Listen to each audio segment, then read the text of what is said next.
they had three major policies that were going to be followed. First, Lucifer says, we have to make sure that people, humans, get to believe that Satan and his angels do not really exist. You know, Roger, that's interesting because a recent research study report that I read indicated that in a national survey, I believe it's over 75% of people do not really believe in a real tangible devil. But there is one.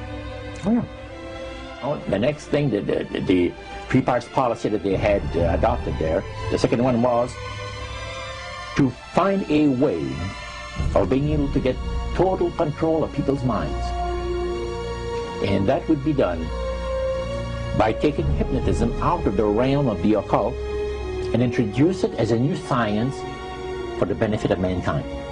They felt that by taking hypnotism out of the realm of the occult and introducing it as a new science for the benefit of mankind, they could then use people of great renown, educators, people of capacity, that would do great things, such as supposedly regress people in time to former lives.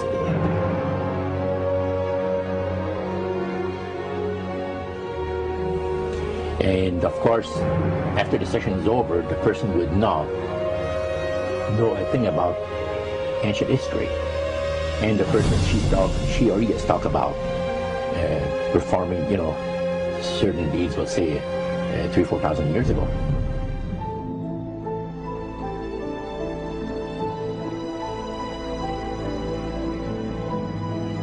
But this was their strategy. Now, what this would do for the thing is this, that it would create in the minds of the general public, solidly set now in the general public, an unwavering trust in that great deception. So now this would be a way of de-Christianizing the Western world through the avenue of mysticism.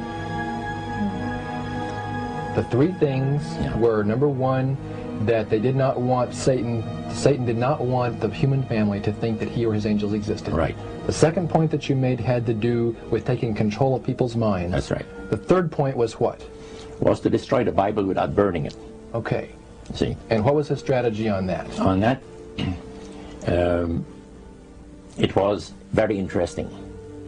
Because after the Great General Council, it was decided that Satan would tutor Charles Darwin personally in setting up the principles of his theories of evolution. He was tutored by Lucifer himself, fallen Lucifer. And at that time, it was understood, Satan and his spirit counselors understood, that if a person was led to believe in the theory of evolution, it would, in his life, destroy completely the creation week of the Bible, the fall of man, and plan of redemption. It would do away with it. Anyone that teaches a theory of evolution is considered to be a minister of a great religious system. And he said that every teacher of that theory is recognized by the spirits as a person of great value and receives a very special unction from Satan himself, giving great power to induce spiritual blindness, to convince and convert. Three capacities.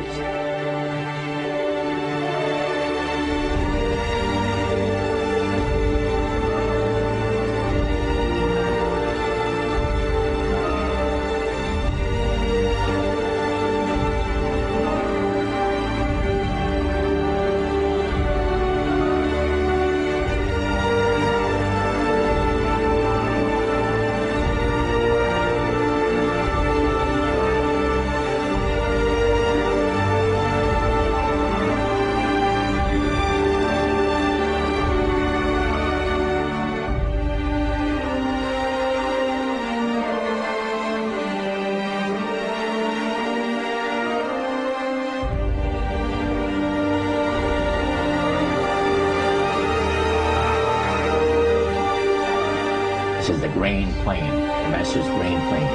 for harvesting the nations, for harvesting the multitudes of the earth into his cause, just before the close of the great controversy between the forces of good and evil. It's going to be done in a unique manner.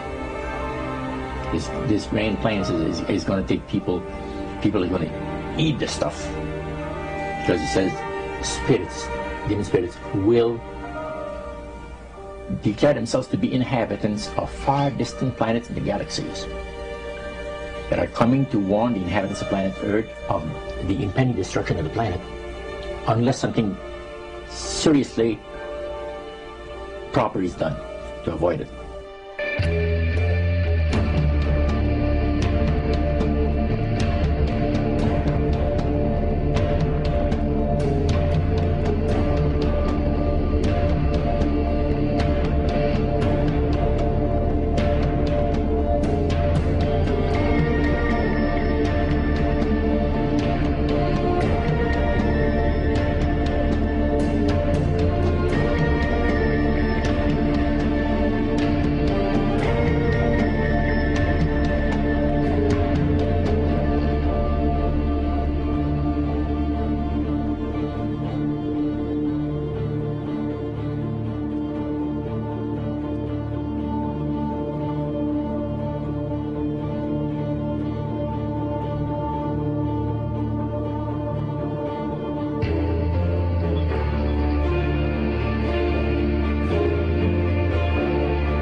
Metaphor. If you think about Aladdin and his lamp, you've probably heard of that one. The genie always says one thing. Your wish is my command.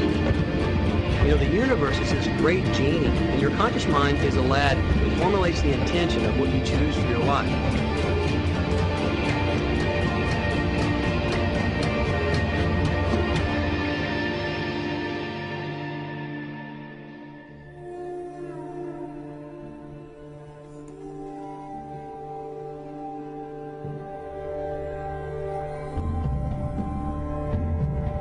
At the very heart and core of all these secret societies lurks the Kabbalah.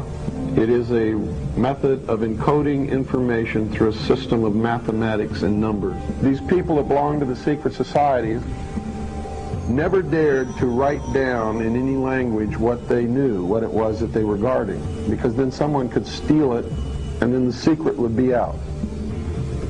So they took this knowledge and they made it occult through a system of encoding, encryption, one of which is mathematics, numbers. Another is architecture. Everybody wonder, why do they have a fraternal organization called the Freemasons? Aren't those the guys that build walls? You bet they do. But every wall they build contains the secrets that have been kept and maintained throughout the ages, and it's encoded in the architecture and in the measurements of the buildings and in the mathematical formulas used to derive the geometry, the shape, the length and breadth and height of rooms. It's all encoded there.